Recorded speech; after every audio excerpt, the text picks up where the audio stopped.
Hello friends and dear students, आज हम आपके लिए लेकर के आए हैं एक model question paper of the subject pharmaceutical organic chemistry second, जिसका कोर्स कोड है BP301T, जो कि हमारे B pharm third semester second year बच्चों के लिए है, जो कि फार्मेसी काउंसिल ऑफ इंडिया के लेटेस्ट एग्जामिनेशन पैटर्न और लेटेस्ट सिलेबस के ऊपर बेस्ड होगा। यानी आप भारतवर्ष के किसी भी यूनिवर्सिटी, किसी भी कॉलेज में इस समय बी फॉर्म थर्ड सेमेस्टर में हैं, तो अगर आप एग्जाम देने के लिए जा रहे हैं तो कुछ जो एग्जाम का पेपर होगा वो आपका कुछ इसी प्रकार से होगा। इस मॉडल क्वेश्चन पेपर को शुरू करने से पहले मैं आपको एक बात बता दूं कि पिछले वर्ष यानी कि 2022-23 के सेशन में भी मैंने आपको एक मॉडल क्वेश्चन पेपर दिया था, जो कि कुछ इस प्रकार से था। और ये मॉडल क्वेश्चन पेपर में से काफ़ी सारे प्रश्न पिछले वर्ष भी पूछे गए थे, लेकिन इस वर्ष मैं आपको एक अपडेटेड पेपर देने जा रहा हूँ, जहाँ पर जो क्वेश्चन छूटे हुए हैं इस मॉडल क्वेश्चन पेपर में नहीं है या और भी जगहों पे पूछे गए हैं, उन क्वेश्चन को भी मैं उसमें सम्मिलित करूंगा। तो एग्जाम में जाने से पहले आपको आज का जो मॉडल क्वेश्चन पेपर दे रहा हूँ वो और ये वाला जो मॉडल क्वेश्चन पेपर है ये भी अभी आगे ये भी मैं डिस्कस कर दूंगा, और इसके भी लिंक आपको डिस्क्रिप्शन में मिल जाएंगे, वहां से आप इसका भी एक्सप्लेनेशन वगैरह देख सकते हैं। इन दोनों मॉडल क्वेश्चन पेपर को अगर आप सही तरीके से सॉल्व कर करके जाएंगे तो आपका एग्जामिनेशन अच्छा होगा, क्योंकि ज़्यादातर प्रश्न आपको इसमें से मिल जाएंगे। मैं इसलिए ऐसा कह पा रहा हूँ क्योंकि ये सभी प्रश्न प्रीवियस ईयर्स में डिफरेंट यूनिवर्सिटी में पूछे गए प्रश्न हैं, यानी कि ये सभी प्रश्न इंपॉर्टेंट हैं। एग्जाम में जाने से पहले आपको हमारा मॉडल क्वेश्चन पेपर 1 और मॉडल क्वेश्चन पेपर 2 दोनों को अच्छे तरीके से सॉल्व करके जाना है। तो मैं हूं डॉक्टर विजय शुक्ला, चलिए शुरू करते हैं। तो जो हमारा मॉडल क्वेश्चन पेपर है, या जो हमारा आज तक पेपर हमने आपको बताया है, फार्मेसी काउंसिल ऑफ इंडिया का जो सिस्टम है, उसमें हमें 3 घंटे का एक पेपर देखने को मिलता है, टोटल 75 मार्क्स का, जो कि 3 सेक्शंस में बटा होता है और हमें हर सेक्शन को अटेम्प्ट करना होता है। यहाँ पे जो सेक्शन ए होता है उसमें हमें सभी क्वेश्चंस को करना होता है, बहुत ही शॉर्ट में लिखना होता है, शॉर्ट आंसर टाइप क्वेश्चंस होते हैं, टोटल 20 मार्क्स का होता है, क्योंकि यहाँ पर 10 क्वेश्चंस आपको मिलेंगे, सभी प्रश्न आपको हल करने होंगे और हर एक प्रश्न के सही उत्तर के लिए आपको 2 मार्क्स यहाँ पर मिलेंगे। तो ये प्रश्न देख लेते हैं, जिसमें जो सबसे पहला प्रश्न है वो है फिडेलक्राफ्ट एल्काइलेशन ऑफ बेंजीन, और उसको एक्सप्लेन करना है विद एग्जाम्पल के साथ। तो ये इसमें हम ज़्यादा डिटेल इसलिए नहीं कर रहे हैं क्योंकि ये सभी प्रश्न हम आपको एक यूनिट वाइज क्वेश्चंस के साथ आंसर के साथ एक वीडियो मैंने किया है, 2 वीडियो किए हैं पार्ट 1 पार्ट 2 में, जिसके लिंक आपको डिस्क्रिप्शन में मिल जाएगा, वहाँ पे आपको डिटेल्स में इन क्वेश्चंस के आंसर मिल जाते हैं। फिर भी हम थोड़ा थोड़ा एक्सप्लेन करके चल रहे हैं।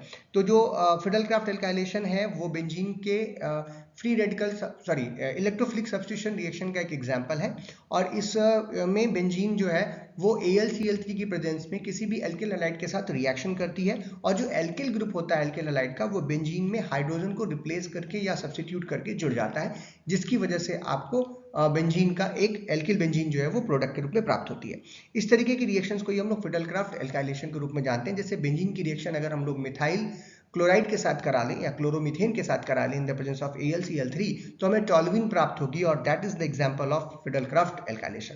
Next question is define aromaticity and Huckel's rule with the example. तो एरोमेटिसिटी जो है वो ये बात को बताता है कि कोई भी ऑर्गेनिक कंपाउंड जो है हमारा वो एरोमेटिक है या नहीं, और इसको जानने के लिए हमें कुछ बातों का ध्यान रखना होता है, जैसे कि एक तो वो रिंग स्ट्रक्चर में हो, प्लानर रिंग स्ट्रक्चर में हो, sp2 हैबिट ऑर्बिटल्स हो सारी जनरली, जहां पर कम से कम या तो लोन पेयर ऑफ इलेक्ट्रॉन्स हो या तो एक p ऑर्बिटल जो है वो अवेलेबल हो, जिसकी वजह से एक बड़े पाई मॉलिक्यूलर ऑर्बिटल का फॉर्मेशन हो जिसमें पाई इलेक्ट्रॉन्स डिलोकलाइज कर सकें। साथ ही साथ उसको हकल रूल भी फॉलो करना चाहिए। हकल रूल जो होता है वो होता है हमारा 4n+2, जिसमें कहने का मतलब ये है कि 4n+2 पाई इलेक्ट्रॉन्स, इसको हमको सॉल्व करना पड़ता है, जहाँ एल की वैल्यू जो है वो 0 1 2 3 4 आनी चाहिए, पॉइंट्स में नहीं आनी चाहिए। अगर आ रही है तो इसका मतलब वो हकल रूल को फॉलो कर रहा है, और उससे फिर हम लोग एरोमेटिक होना का बात बताते हैं। Next question is define ortho para and Meta directing groups with example. जब एक बेंजीन रिंग के ऊपर एक बार सब्स्टिट्यूशन हो जाता है, फर्दर सब्स्टिट्यूशन अगर हम उसके ऊपर कर रहे होते हैं, जैसे कि मान लीजिए ये हमारी बेंजीन रिंग थी और इस पे ऊपर अगर एक बार कोई ग्रुप लगा हुआ है, तो ये जो पोजीशंस खाली हैं इन पोजीशंस को हम ऑर्थो, मेटा और पैरा बोलते हैं। और अगर कोई दूसरा सब्स्टिट्यूशन आ रहा है तो इन 5 में से कहाँ पर जाएगा ये जो डिसाइड करता है उसे हम लोग बोलते हैं ओरिएंटेशन इफेक्ट। और अगर रिएक्शन होने में समय लग रहा है या रिएक्शन जल्दी हो रही तो उसको बोलते हैं रिएक्टिविटी पे इफेक्ट। तो मान लीजिए कि कोई जो पहले से सब्स्टिट्यूएंट लगा हुआ है जो ऑर्थो और पैरा पे अगर किसी दूसरे ग्रुप को भेजता है तो उसे हम लोग ऑर्थो पैरा डायरेक्टिंग ग्रुप्स बोलते हैं। जैसे एग्जांपल में आप OH ग्रुप का एग्जांपल ले सकते हैं, CH3 ग्रुप का एग्जांपल ले सकते हैं, NH2 ग्रुप यानी अमीन ग्रुप का एग्जांपल ले सकते हैं, जो कि ऑर्थो पैरा डायरेक्टर्स हैं। मेटा ग्रुप्स होते हैं जो कि नेक्स्ट आने वाले सब्स्टिट्यूएंट को मेटा पोजीशन पर भेजते हैं, और उसके एग्जांपल्स में आप NO2 ले सकते हैं, COH ग्रुप ले सकते हैं, इस तरीके के ग्रुप्स आप ले सकते हैं। Next question is write the structure and uses of chloramines कुछ एक स्पेशल टाइप के कंपाउंड्स हैं, ऑर्गेनिक कंपाउंड्स, जिनको हम लोग ऑर्गेनिक सोडियम सॉल्ट डेरिवेटिव्स भी बोल सकते हैं, जो कि टॉल्यूइन इत्यादि के हो सकते हैं। जैसे एक एग्जाम्पल ग्रुप में ये एक स्ट्रक्चर मैं आपको दिखा रहा हूँ। यहाँ पे आप देख रहे हैं टॉल्यूइन है, जिसपे टॉल्यूइन के साथ ही साथ एक जो है सल्फोनामाइड ग्रुप लगा हुआ है, और उसके नाइट्रोजन के ऊपर जो है वो एक क्लोरीन के साथ उसका सब्स्टिट्यूशन जो है वो किया गया है। और ये जो है जनरली इनके यूजेस की बात करें तो ये डिसइंफेक्टेंट, एलर्जेंट या फिर एंटी फॉलिंग एजेंट के रूप में इनका प्रयोग जो है वो किया जाता है। Next question is write any two qualitative test for the phenols. काफ़ी बार पूछा गया प्रश्न है ये। और फिनॉल्स जो होते हैं वो बेंजीन रिंग के ऊपर OH ग्रुप लगे हुए कंपाउंड्स हैं, यानी हाइड्रोक्सिल बेंजीन रिंग जो है वो फिनॉल्स के रूप में जनरली हम लोग रखते हैं उनको। और इसमें काफ़ी सारे टेस्ट हम कर सकते हैं। जो फेमस टेस्ट है वो है फेरिक क्लोराइड टेस्ट, जहाँ पे फेरिक क्लोराइड सोल्यूशन के साथ अगर हम लोग फिनॉल की रिएक्शन कराते हैं तो हमको कलरफुल कॉम्प्लेक्सेस मिलते हैं, जैसे फिनॉल है, ऑर्थोक्रिसॉल है, पेराक्रिसॉल है, तो वो वायलेट या ब्लू कलर का हमको प्रदान करता है। दूसरा जो टेस्ट है वो ब्रोमीन वाटर टेस्ट, क्योंकि जो फिनॉल है वो सब्स्टिट्यूशन रिएक्शन शो करती है ब्रोमीन के साथ रिएक्शन कराने पर, और उसमें जो है हमें जो ऑर्थो और पैरा पोजिशन है वहाँ पे बोरिन जुड़ जाती है। जैसे ब्रोमीन का जो कलर है वो येलो कलर का होता है, लेकिन जब हम फिनॉल के साथ उसकी रिएक्शन कराते हैं तो रिएक्शन होने की वजह से ब्रोमीन का जो कलर है वो गायब हो जाता है, उड़ जाता है, डिस्कलरेशन हो जाता है, और हमें पता चल जाता है कि जो हमने सैंपल लिया है वो फिनॉल ही है। तो ब्रोमीन वाटर टेस्ट कुछ इस तरीके से किया जाता है। Next question is explain the effect of electron withdrawing groups in the acidity of benzoic acid. Benzoic acid में जो COH ग्रुप है, जब वो हाइड्रोजन को छोड़ता है और जो कार्बोक्सिलेट आयन बनते हैं, उसका जो रेजोनेंस होता है, जो इसमें डिलोकलाइजेशन ऑफ इलेक्ट्रॉन्स है, वो जितना ज़्यादा स्टेबल होगा उतना ज़्यादा एसिडिटी हमको देखने को मिलती है।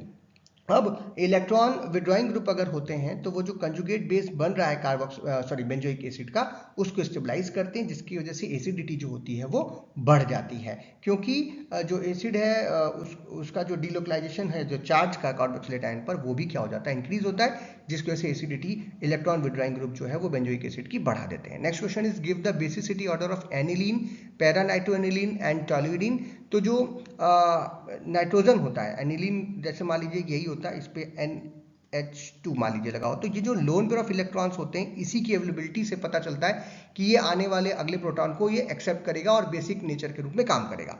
अब अगर यहाँ पर कोई भी ग्रुप ऐसा लगा हो जो कि इसको अंदर आने से रोके तो बेसिसिटी बढ़ेगी।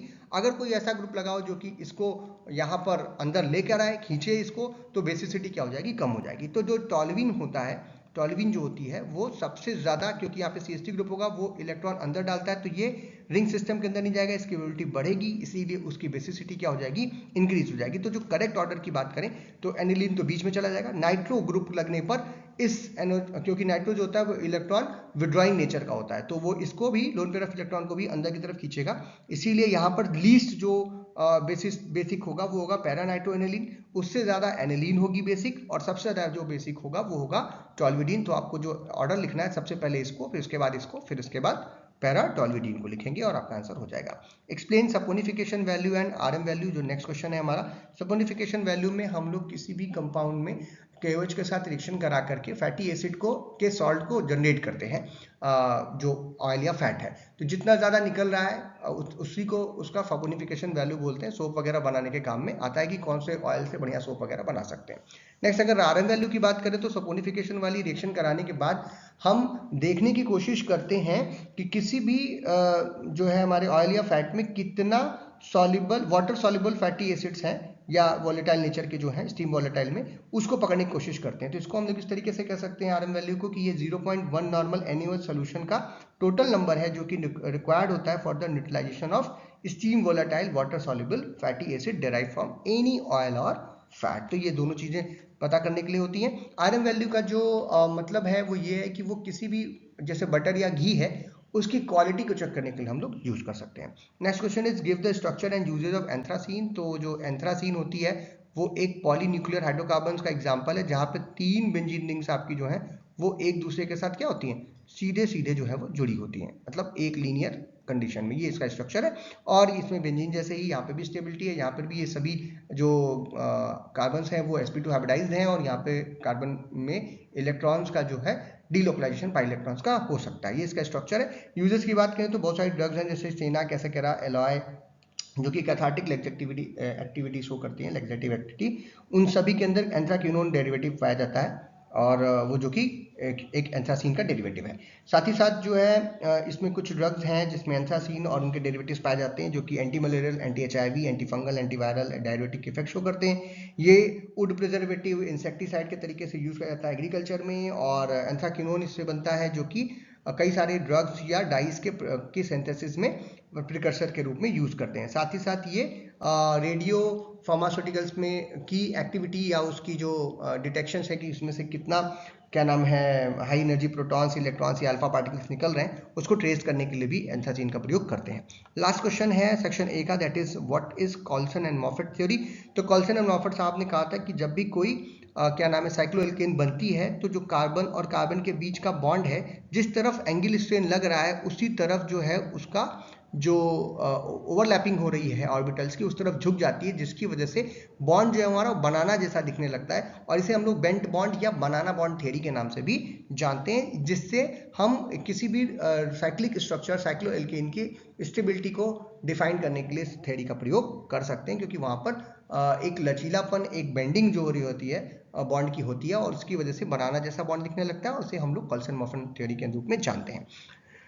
Next section is section B, जहां पर हमें लॉन्ग आंसर टाइप क्वेश्चंस देखने को मिलते हैं। यहाँ पर अच्छी बात ये होती है कि इसमें हमें जनरली 3 प्रश्न मिलते हैं, और 3 में से 2 जो हमें सबसे अच्छे से आ रहा हो उसको हमको एक्सप्लेन करना होता है। हर एक सही आंसर के लिए हमको कितने मार्क्स मिलते हैं? 10 मिलते हैं। तो अच्छी बात यह है कि 3 प्रश्न में से जो आपको 2 अच्छे आ रहे हो आप वो कर सकते हैं। तो इसमें जो पहला प्रश्न है वो give the structure, synthesis, reactions and uses of naphthalene and it's derivative, जैसे नेप्थॉल वगैरह।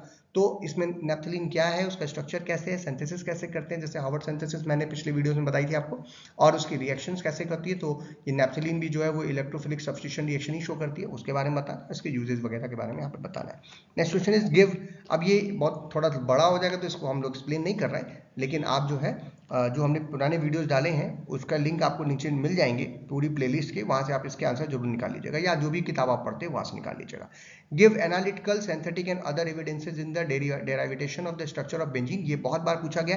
बेंजीन का स्ट्रक्चर जो हम बनाते हैं उसको हम लोगों ने सबसे पहले उसका स्ट्रक्चर इलुसिडेशन किस तरीके से किया था, उस पर यह प्रश्न है, उसको आपको यहाँ पर बताना है। Next is explain Baeyer's strain theory of stability of cycloalkanes and give its limitations and also explain the Sachse Mohr theory. Sachse Mohr theory को हम लोग स्टेनलेस स्टील, जो कि लार्जर साइक्लोएल्केन्स होते हैं, साइक्लोहेक्सेन, साइक्लोऑक्टेन, साइक्लोनोनेन, उसके स्टेबिलिटी को बताने के लिए यूज करते हैं। और साइक्लोएल्केन्स में जो छोटे वाले रिंग्स हैं, जैसे साइक्लोप्रोपेन है, साइक्लोब्यूटेन है, साइक्लोपेंटेन है, उसकी जो स्टेबिलिटी है वो बेयर स्टेन थ्योरी के द्वारा बताई जाती है, और यही उसका लिमिटेशन है, क्योंकि वो छोटे रिंग पे काम करती है, बड़े रिंग पे नहीं काम करती। तो ये आगे आप लोग इसके आंसर को आपको ध्यान से देख करके लिखना होगा, हम लोग पहले से इसको एक्सप्लेन कर चुके हैं। नेक्स्ट सेक्शन सी, जहां पर भी एक खास बात है कि यहाँ पर टोटल जनरली 7 क्वेश्चंस मिलते हैं। उन 7 में से जो 5 हमको अच्छी तरीके से आ रहा है उसको हमको सॉल्व करना है, और कई बार हमें 7 सॉल्व करना पड़ता है, 5-5 नंबर का भी हो सकता है। टोटल जो ये सेक्शन है वो 35 मार्क्स का होता है, और इसमें हमको थोड़ा सा ब्रीफली, बहुत ज्यादा एक्सप्लेन नहीं करना, जितना पूछा जा रहा है उतना हमको एक्सप्लेन करना होता है। पहला क्वेश्चन है इसमें, give structure, preparation and properties of phenanthrene. Phenanthrene की प्रॉपर्टीज, प्रिपरेशन और उसकी स्ट्रक्चर आपको बतानी है। Next question is describe the nitration और हेलोजिनेशन और Friedel-Crafts reactions of the benzene with mechanism. ये तीनों ही रिएक्शंस जो हैं वो एग्जांपल हैं इलेक्ट्रोफिलिक सब्स्टिट्यूशन रिएक्शन का बेंजीन में। आप इनको बस खाली एग्जांपल्स के साथ लेकर के, जैसे नाइट्रेशन करना है तो नाइट्रिक एसिड और सल्फ्यूरिक एसिड के प्रेजेंस में बेंजीन की रिएक्शन आपको करानी होगी। हेलोजिनेशन करना है तो आप उसको जो है ब्रोमीन क्लोरीन के साथ कराएंगे, और FeCl3 या के प्रेजेंस में। और अगर फ्रीडल-क्राफ्ट रिएक्शंस करनी है, एल्काइलेशन अगर करना है तो आप जो है एल्किल हैलाइड के रूप में करेंगे, और अगर एसाइलेशन करना है तो आप जो है एसिटाइल ग्रुप के प्रेजेंस में करेंगे, और वहां पे AlCl3 एज आप क्या लेंगे, कैटलिस्ट लेंगे। Next question is give the effect of substituents on the reactivity of monosubstituted benzene compounds towards the electrophilic substitution reaction। अभी हम लोग सेक्शन वे में मैंने आपको बताया कि अगर एक ग्रुप लगा हो पहले से ही बेंजीन के ऊपर, तो वो 2 तरीके के इफेक्ट शो करता है। पहला तो ये कि कहाँ पे दूसरा ग्रुप जाएगा, जैसे कि ऑर्थो, पैरा और मेटा पोजिशन पे, या रिएक्टिविटी पे क्या इफेक्ट पड़ेगा, यानी उसकी एक्टिविटी को बढ़ाएगा या कम करेगा। तो इलेक्ट्रॉन विड्रॉइंग ग्रुप क्या करते हैं, इलेक्ट्रॉन रिलीजिंग ग्रुप क्या करते हैं, वो आपको यहाँ पर बताना है। Next question is discuss about the hydrolysis and hydrogenation reactions of the fat and oil. Fat and oil का स्ट्रक्चर हमने पिछले वीडियो में डिस्कस भी किया था, जहां पे हमने आपको दिखाया कि एस्टर बॉन्ड जो है, अगर वहां पे पानी डालोगे तो ये हाइड्रोलिसिस होगी, वो टूटेगा वहां से, और हाइड्रोजनेशन में जो डबल बॉन्ड्स होते हैं फैटी एसिड्स के, उन पर हाइड्रोजन जाकर के जुड़ता है। ये रिएक्शंस आपको यहाँ पर देनी है। Next question is describe the acetyl value और ester value and rancidity and drying of oils. तो एसिटाइल वैल्यू क्या है वो एक्सप्लेन करना है, एस्टर वैल्यू क्या है वो एक्सप्लेन करना है, रेंसिडिटी ऑफ ऑयल क्या होता है वो बताना है, शॉर्ट शॉर्ट में बताते चले जाना है, 2-3 पॉइंट में, और ड्राइंग ऑफ ऑयल्स क्या होता है ये बताना है यहाँ पे। Next is explain डायजोटाइजेशन reaction, right the synthetic applications of aryl diazonium salts. तो ये क्वेश्चन क्योंकि हर बार पूछा जाता है, इसीलिए मैंने इसको मॉडल क्वेश्चन पेपर 1 में भी रखा है, वहां पे इससे मिलता जुलता एक क्वेश्चन रखा है, यहाँ भी रखा है। डायजोटाइजेशन का मतलब होता है जब हम किसी भी एमीन को क्या नाम है ये आपका डाइजोनियम सॉल्ट में कन्वर्ट करते हैं, तो उस रिएक्शन को हम लोग डाइजोटाइजेशन के रूप में डालते हैं। NaNO3 के प्रेजेंस में इसको रिएक्शन को किया जाता है। और इसकी जो सिंथेटिक एप्लीकेशन है एराइल डाइजोनियम सॉल्ट के, लगभग हर साल पूछा जा रहा है, तो इसको आप जरूर पढ़ के जाइएगा। Next is discuss the effect of substituent on the acidity of benzoic acid. Benzoic acid के ऊपर अगर कोई सब्स्टिट्यूएंट लगाओ, हमने पहले सेक्शन में इसको एक्सप्लेन भी करने की कोशिश की है आपको शॉर्ट में, और जो बेंजोइक एसिड है उनके 2 रिएक्शंस भी आपको यहाँ पर बताने। तो ये था हमारा model question paper for 2023 and 24 this session के लिए। लेकिन इसमें बहुत सारे प्रश्न ऐसे हैं जो कि बहुत इंपॉर्टेंट है, मैंने ऐड नहीं किया है क्योंकि इसके पहले हमने एक पेपर दिया हुआ था, ये वाला। आपको ये पेपर जो है 2000 हमारा 22-23 का जो पेपर है, इसमें जो प्रश्न है उसको आपको जरूर देख करके जाना है, इसको बिल्कुल नहीं छोड़ना है आपको, क्योंकि ये जो है बहुत इंपॉर्टेंट प्रश्न है। और ये प्रश्न भी जाए, आप ऐसा मत बोलिएगा कि आप आज जो मैंने पहले शेयर किया वही पेपर पढ़ के जा रहे हैं। ये पेपर भी जरूर देखिएगा जिसमें आपका डिफरेंस पूछ रहा है ऑयल एंड फैट का, ये पूरा एक्सप्लेनेशन के साथ मैं लिंक नीचे आपको डिस्क्रिप्शन में दे रखा हूँ, उसको आप जरूर दीजिएगा, इसको नोट कर लीजिए इन सभी प्रश्नों को। और इसके साथ जो सेक्शन बी और सेक्शन सी के क्वेश्चंस हैं, ये भी बहुत इंपॉर्टेंट प्रश्न है। अगर ये सारे प्रश्न, ये दोनों पेपर ही आप अच्छी तरीके से तैयार करके चले जाएंगे, तो आपको कोई भी पास होने से रोक नहीं सकता, मतलब आपको अच्छे नंबरों से आप पास होंगे, इसका ध्यान रखना है आपको।